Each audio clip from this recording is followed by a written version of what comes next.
दर्शकवृन्द, खास गरी मिथिलामा होली पर्व सकेको छ, तर होलीमा विभिन्न किसिमले मनाउने गर्दछ। होली पर्वको महत्त्व र विशेषता दिन प्रतिदिन बढ्दै गरेको छ। खास गरी पहिला मनाउने होली अहिले आएर केही न केही चाहिँ फरक चाहिँ पक्कै पनि देखेको छ।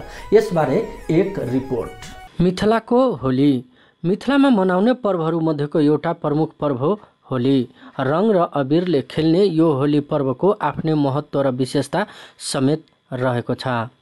असत्यमाथि सत्यको जित हुने भएका कारण यो होली पर्व देशैभरि मनाउने गरिएको हो। जहाँसम्म मिथिलाको कुरा गर्ने हो भने मिथिलामा होली पर्वलाई विशेष पर्वको रूपमा लिइन्छ। मिथिलाञ्चलभरि नै घर घरमा मनाउने यो होली पर्वमा खास गरी देवर र भाउजू बीचको स्नेह र सद्भाव झल्काउने गर्दछ। त्यति मात्र नभई आफूभन्दा ठुला बडाबाट आशीर्वाद लिने र आफूभन्दा कान्छोलाई आशीर्वाद दिने मान्यता समेत रहेकोमा यसमा वर्षेनी परिवर्तन हुँदै गइरहेका छन्। स्वेच्छाले रङ अबिर खेल्ने एकातिर संस्कृति रहेको छ भने बल जबरजस्ती अर्थात् इच्छा विपरीत रङ अबिर दल्ने अर्कातिर विकृति पनि रहेको छ। तर यो विकृति केही कम पनि भएको देखिन्छ।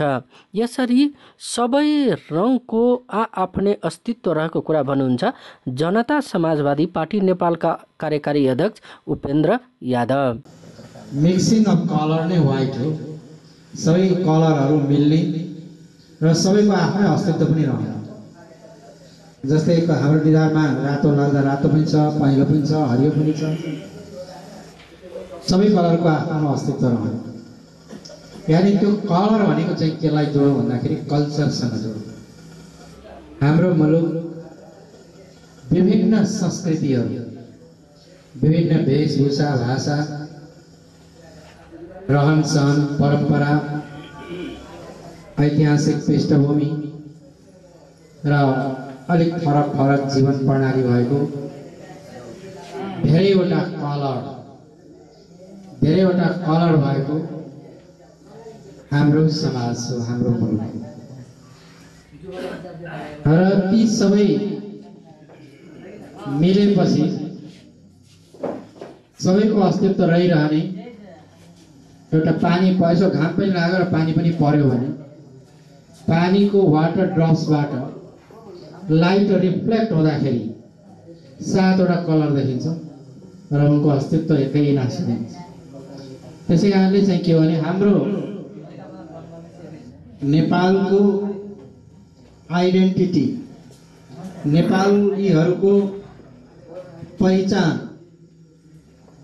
रिफ्लेक्ट हुँदाखेरि एकै ठाउँबाट धेरै कलरहरू देखिने र सबै कलरहरूको आफ्नो आफ्नो आइडेन्टिटी, आफ्नो आफ्नो पहिचान र विशेषता सँगसँगै अगाडि रहने, सँगसँगै त्यो सङ्गम, त्यो समायोजन, त्यो वास्तवमा के भन्दाखेरि मिलन कलरहरूको, त्यसलाई कलर भन्दाखेरि त्यो रेनबो कलर। र हामी के भन्छौँ भन्दाखेरि त्यो कलर सबै कलरलाई रिकग्नाइज गरिएको, यानी सबै कल्चर, सबैको आइडेन्टिटीलाई रिकग्नाइज गरेर अगाडि बढ्ने, सबै एकैसाथ बढ्ने र सबैको बिचमा आपसी भावनात्मक एकता, मित्रता, सौहार्दता र ऐक्यबद्धताका साथ अगाडि बढ्ने नै के हो त वास्तवमा साँचो अर्थमा भन्यो भने त्यो नै एउटा नेसनलिजम हो।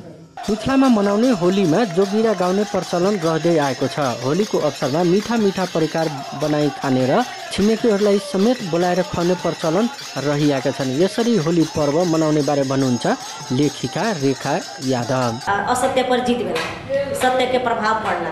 क्या कि अहाँ के जब सत्य युग में हिरण्यकश्यप के बाप जे रहे वहाँ मेन त एकर मेन कारण जे छै हिरण्यकश्यप के लेके जोड़ल छै। एमे हिरण्यकश्यप के बेटा प्रहलाद के जब कहलकै कि प्रहलाद ही ओकर कारण, मृत्यु के कारण बनते तो ओकरा मारे के कोनो न कोनो हिसाब से हिरण्यकश्यप हमेशा अहाँ के उपाय सब अपनेलक। अब उपाय अपनावैत खिना की भेल कि अपन बहिन जेकर नाम रहे होलिका, जे प्रहलाद के फुआ रहे, वो वो कुआ के थ्रू अपन बेटा के मारे के जो योजना बनैलक, लेकिन वो योजना में बेटा सहित के अगर होलिका दहन हेतै तो वही में की होते कि होलिका नहीं मरत, लेकिन प्रभात मरत कह के ई एकटा दंत कथा भी है, एकटा राइटर जे लिखने है।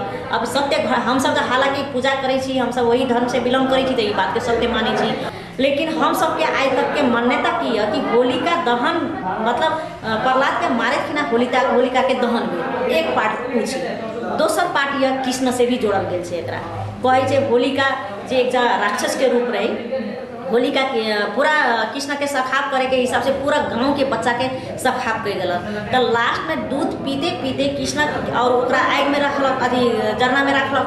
जब दहन करे के समय आयल तो वही समय में कृष्ण नहीं जर कर होलिका के दहन भ गेल। तो दोनों में के देखा पड़े छै कि पाप कहीं न कहीं जे असत्य रही छै, असत्य पर सत्य हमेशा भारी पड़े छै, हमेशा विजय के रूप ले छै।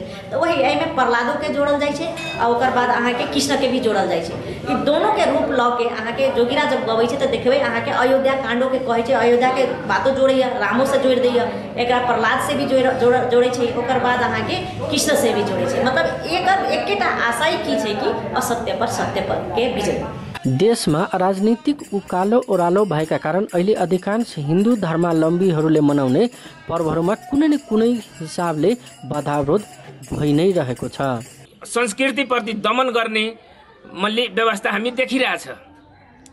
त्यसकारणले हामी सरकारलाई के भन्न चाहन्छ भने कि तपाईले जुन यो कोरोना महामारीको जो विषयवस्तु जो छ, तपाईले 3 करोड नेपाली जनतालाई जुन अहिले कोरोनाको जो तपाई घोषणा जो गर्नुभएको छ कि कोरोना यहाँ आइसक्यो, तपाईको बसमा, तपाईको गाउँघरमा, तपाईको ठाउँमा मान्छे यतिको सबै चलिरहेछ, यतिको हिँडिरहेछ। तपाईको अहिलेको गर्मी महिना जो छ यसमा रुगा खोकी ज्वरो आउँछ, त्यो मान्छेलाई कोरोना देखाउँछ।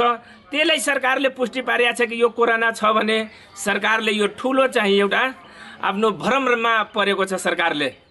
किनभने अहिलेको अवस्था हामी देखिरहेछ कि तपाईको बसमा, तपाईको पुरै बसमा तपाईको मान्छे गएको छ।